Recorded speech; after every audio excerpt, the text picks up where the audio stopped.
अचानक मन में सोचा कि शिक्षक को तुरंत गायब कर दो। फिर पीछे की गेंद ने अजीब तरीके से तेजी से घूमना शुरू कर दिया और एक धक्का में शिक्षक वास्तव में दृश्य से गायब हो गए।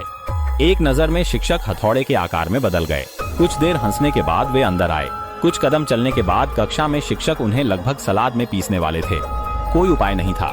शिक्षक केवल टेढ़ी के बैग में छिप सकते थे और फिर टेढ़ी उन्हें घर ले गया। छोटे हो गए शिक्षक बैग से बाहर निकले।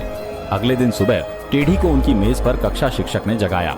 टेढ़ी चौंक गया और हाथों से इशारा किया। इस समय टेढ़ी को अचानक याद आया कि आज एक परीक्षा भी थी, इसलिए उसने एक दुस्साहसिक विचार सोचा। उसने कक्षा शिक्षक को एक पेंटिक में भरकर उन्हें धोखाधड़ी करने को कहा।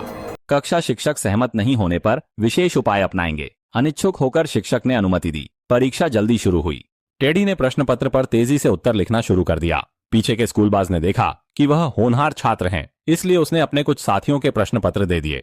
परीक्षा खत्म पर टेढ़ी को पता चला पेन लीक था। आधा स्याही फैल गई, जिससे उसका पूरा शरीर गीला हो गया।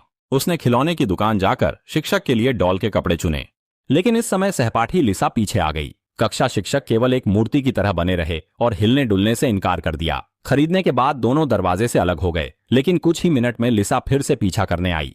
टेढ़ी निराश होकर स्केटबोर्ड तेजी से चलाकर लिसा को छोड़ने की कोशिश की, लेकिन एक सांस लेते ही गिरकर चोट खा ली। वह दर्द व्यक्त नहीं कर पाया और तुरंत अपने बैग में शिक्षक देखा। लड़के ने बैग से एक बेहोश लड़की निकाली। लड़के ने एक बोतल पानी निकाली और सीधे उस पर डाल दी। लड़की तुरंत जाग गई। पता चला कि यह लड़की वास्तव में टेढ़ी की कक्षा शिक्षक थी।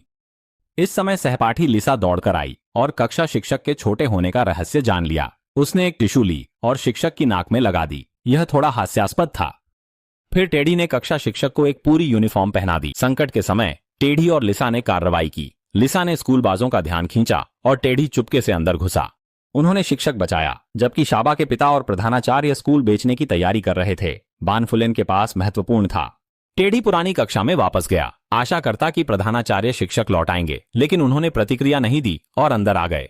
उनके निर्णय से पुराने प्रधानाचार्य बहुत गुस्से में आ गए। फिर जादू की गेंद तेजी से घूमने लगी।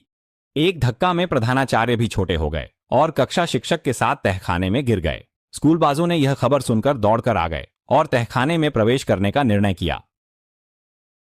तहखाने पहुंचने के बाद उन्होंने पुराने प्रधानाचार्य की कठिन बाधाएं पार की, जोरदार आग बुझाई और प्रधानाचार्य तथा शिक्षक को छोड़ दिया। प्रधानाचार्य और कक्षा शिक्षक ने वादा किया कि वे विधियां और सिद्धांत सुधारेंगे। अंत में जादू की गेंद घूमने लगी। एक धक्का में कक्षा शिक्षक और प्रधानाचार्य सामान्य आकार में लौटे। पुराने प्रधानाचार्य मुस्कान दी। अगर कक्षा के शिक्षक अचानक छोटे हो जाएं, आप क्या करेंगे?